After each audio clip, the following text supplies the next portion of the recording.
Bonjour à toutes et à tous. Coccinelle, chrysops, cirphe sont autant d'auxiliaires parmi d'autres qui s'attaquent aux ravageurs, notamment les pucerons, et qui en baissent l'impact. Mais encore faut-il que ces auxiliaires soient présents sur les parcelles agricoles. Retrouvons Benoît Collard, qui est agriculteur dans la Marne, et qui va nous expliquer quels sont les aménagements qu'ils mettent en place pour favoriser les auxiliaires et les pollinisateurs. Suivez-moi. Benoît, est-ce que tu peux nous préciser sur ta ferme quelle est l'utilisation en insecticides? L'IFT de l'exploitation, il a baissé d'environ 50% globalement. Et la part d'insecticides, en moyenne, est très proche de zéro. Puisqu'en définitive, sur céréales, comme on a décalé un peu les dates de semis, on n'intervient pas, sauf si on a une très grosse attaque de pucerons à l'automne. Pas de pucerons sur épi, puisqu'on a favorisé quand même les coccinelles, etc. Les néocotinoïdes, on n'en met plus depuis 5-6 ans sur les betteraves. La culture qui nous pose problème, c'est le colza. Donc sur des colzas associés. Donc là, on essaye des plantes pour essayer de déjà supprimer les traitements automne.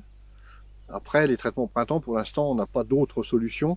On a décidé il y a 7 ans de recouper toutes nos parcelles, en parcelles de 7 hectares, et donc qui permet la circulation des auxiliaires à partir de ces bandes enherbées avec des arbustes, et qui leur permettent de circuler dans les parcelles. Donc l'idée, c'est de favoriser l'habitat de nos auxiliaires pour lutter contre les parasites. Alors naturellement, quand vous avez une très grosse attaque, pour l'instant, on va dire que le nombre d'auxiliaires n'est pas suffisant. Et en plus, il faut que les auxiliaires soient là au moment où les parasites arrivent. Comment on fait quand on est dans cette stratégie-là pour choisir le produit quand on a besoin d'intervenir? Même si vous choisissez des insecticides avec le logo abeille, etc., ça reste un insecticide. Donc automatiquement, ça a un certain impact sur les auxiliaires. C'est pas forcément sur ceux de la culture que vous traitez, mais c'est peut-être sur les auxiliaires d'une autre culture. Et donc si on veut que l'écosystème se rétablisse, il faut diminuer fortement l'utilisation de ces insecticides-là pour que cet équilibre se crée. Et c'est pour ça que j'en reviens à recréer toute cette trame verte, etc. C'est qu'en définitive, il faut que les espèces circulent, elles soient présentes partout. Parce que si vous avez une zone dans laquelle vous n'avez absolument aucun habitat pour ces auxiliaires-là, automatiquement vous allez avoir une pression plus forte.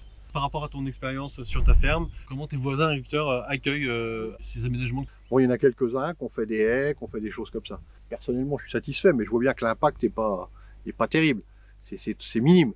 Donc, on pousse à ce que la réflexion soit vraiment collective.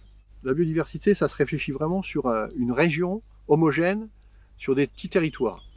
Sur sa ferme certifiée haute valeur environnementale depuis 2013, Benoît Collard est bien conscient que la préservation des auxiliaires et des pollinisateurs est un travail de longue haleine, idéalement collectif, qu'il est indispensable de ne pas compromettre par une stratégie phytosanitaire incohérente, notamment insecticide.